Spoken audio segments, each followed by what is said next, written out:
কোন বদমতলবে বিএনপি নয়াপল্টনে সমাবেশ করতে চায় প্রশ্ন রেখেছেন আওয়ামী লীগের সাধারণ সম্পাদক ওবায়দুল কাদের। এদিকে তথ্য ও সম্প্রচার মন্ত্রী ডক্টর হাসান মাহমুদ বলেছেন, বিএনপি নয়াপল্টনে সমাবেশের মাধ্যমে গণ্ডগোল বাধাতে চায়।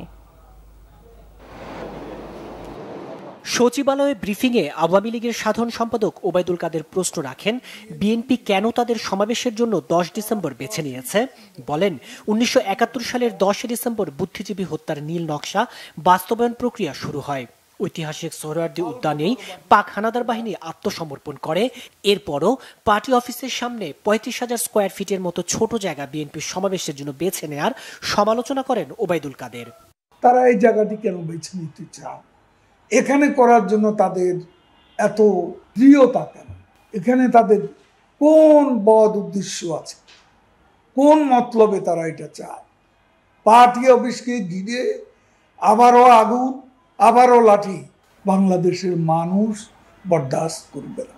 আমরাও সতর্ক প্রহরায় থাকব এবং কেউ যদি সহিংসতার উপাদান যুক্ত করে আন্দোলনের নামে, জনগণকে সঙ্গে নিয়ে আওয়ামী লীগ সমুচিত জবাব দেবে।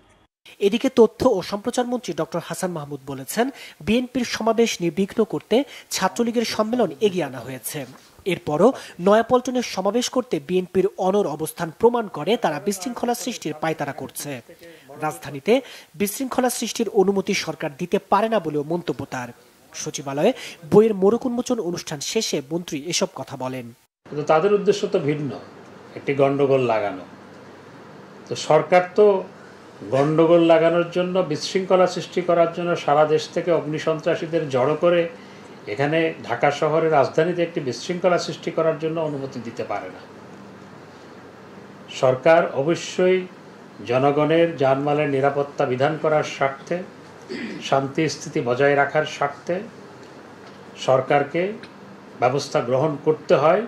এই ক্ষেত্রেও তারা যদি চূড়ান্তভাবে প্রত্যাখ্যান করে নয়াপল্টনে সমাবেশ করার জন্য তাদের অবস্থান ব্যক্ত করে, সেই ক্ষেত্রে সরকারের অবস্থান ব্যক্ত করবে। তাইমুর রশিদ, বাংলা ভিশন, ঢাকা।